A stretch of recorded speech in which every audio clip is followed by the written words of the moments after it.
What up, my dudes? The Lich is one of two bosses that you can currently encounter in Dark and Darker. If you take a red portal down to the Inferno stage, either the Lich or Ghost King will be spawned in the center of the map. Which boss you get is totally random, so be prepared to fight either of them or escape and retry if you didn't get the one you want. I've got a detailed guide out on the Ghost King, which you can find a link to on the top of the screen or in the description below. This guide is from Alpha Playtest number 3, and things can change in the future. I'll make sure to update the description with any new information or a new video if there are any big changes, but hopefully this can help some fellow dungeon delvers prepare for the next test. There's been no official announcement about the next playtest yet, however it is supposed to take place during Steam's Next Fest, which starts on February 6th. Our group found the Lich fight to be considerably easier than the Ghost King. However, the attack patterns seem to be pretty RNG, so definitely don't let your guard down.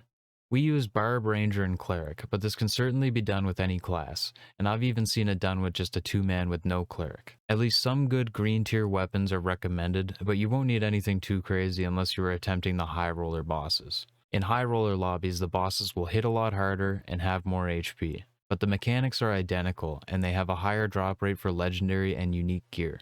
Having a cleric for the extra heals will always be helpful, but it's definitely not required. In my Ghost King guide, I recommended spamming potions of protection throughout the fight. This was an overlook on my part as the potions only block physical damage, and both the Lich and Ghost King's attacks are all magical damage.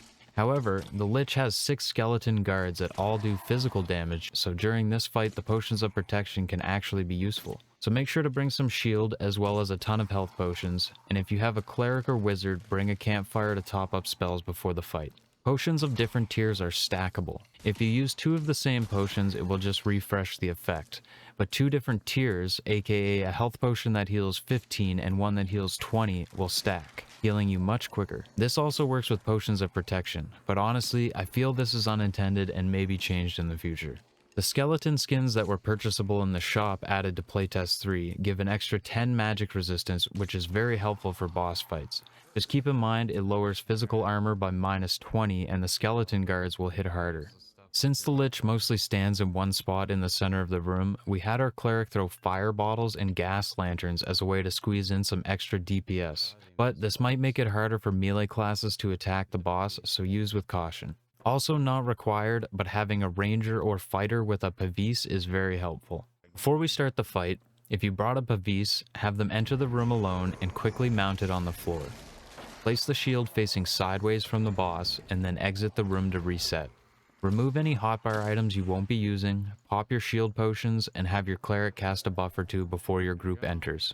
The Lich has 3 archer and 3 sword and shield skeletons guarding him, and they are a bit beefier than their normal counterparts. If you can manage it quickly, I recommend at least taking out the 3 archers. The Lich will revive these skeletons at some point during the fight, but if you can kill them quickly, they stay down long enough it's usually worth it. The 3 sword and shield skeletons should pose little to no threat, and they can be used as cover from some of the Lich's attacks. Most importantly, if you did not bring up a Vis, you will probably want to keep some of these skeletons up to block the Lich's orb attack. The orb attack targets one player and will slowly follow them until it collides with something. This does a lot of damage if it hits, so immediately run away and make sure not to drag it into your teammates. The Pavis helps, but you can also just drag the orb into a skeleton, dealing bonus damage to the mobs. The Lich is constantly shooting magic bolts at players that hit hard, but are easily avoided by doing circles or strafing left and right around the boss. It's important to constantly be moving during this fight to avoid these bolts, but also the archers and other skeletons. In this example, we were pretty spread out, and although it worked, we were kinda lucky. It's wise to stick close together as a group and move clockwise or counterclockwise around the boss. The bigger reason for sticking close together is because the boss will cast a curse that will mark a player with either a purple or a blue circle on the ground. The purple circle requires the group to all stack together to disperse the damage amongst all inside, including any skeletons or the Lich. This means everyone inside will take less damage from the attack because it's being divided to all inside the circle instead of just one player. Stacking close to the boss can be very dangerous, but if you successfully stack the purple on all the skeletons and the Lich, the attack almost does no damage. The blue circle works the opposite. The damage is multiplied by the amount of players or skeletons inside the circle. So when a player is targeted with the blue circle, they need to immediately separate by running in the opposite direction as well as away from any skeletons. These cursed circles are considered a debuff, and I have a theory that a cleric might be able to cleanse it. However, I was not able to confirm it. Orb on me. Watch out.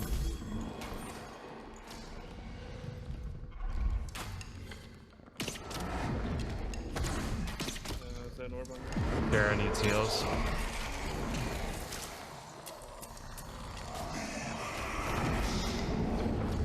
Purple on me, stack. Good job. Very nice. Easy. Easy. This was our first clear, and things went pretty smooth and easy. Well So we done, ran it well back done. again with confidence, but things played out a bit differently the second time. I'll go over the rest of the loot at the end, but first here's our second run without any cuts. In this fight, there were some boss abilities we actually didn't encounter the first time, and you will see how being so spread out and some unfortunate RNG almost got us killed. Purple on Gara, stack.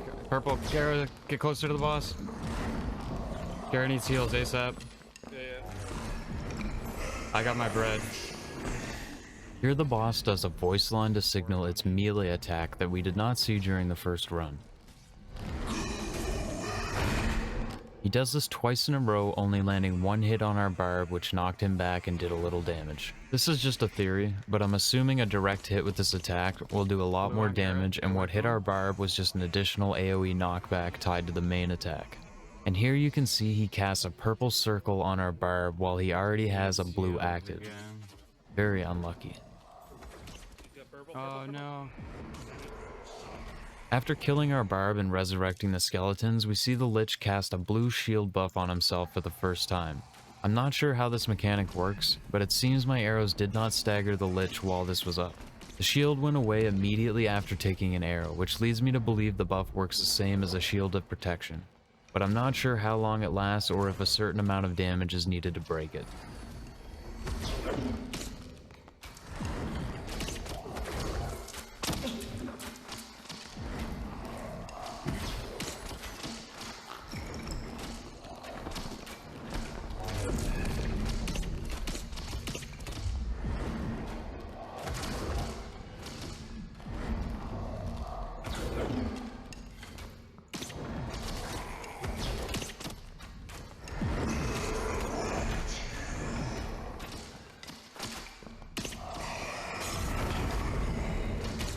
Purple.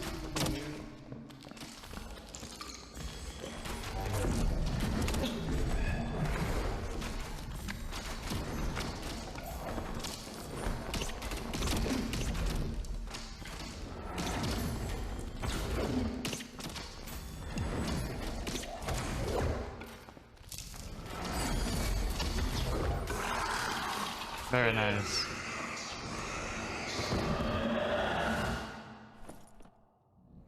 Oh, You got hit back to back with that Oh. crap. finally. Okay, you got a shield here for you and a pendant. There are a bunch of chests around the room, but the real prize is the gold pile that you can loot infinitely. Make sure to clear a lot of space in your inventory before looting. If you can't fit the item, it will drop nothing. You're like, nothing, not enough space. What did I get? Also, if you have the time and the circle allows for it, there is a resurrection shrine just west of the boss room to revive a fallen comrade. That about covers it. Hope this is helpful. To catch all my future Dark and Darker content, or if you just want to support the channel and help us hit the 1,000 subscriber goal, hitting the like and subscribe buttons below helps a lot and is much appreciated. You can also find me live almost every day as Jimmy Martin on Twitch. Feel free to drop in for a chat sometime. But much love, my dudes, and until next time, take her easy.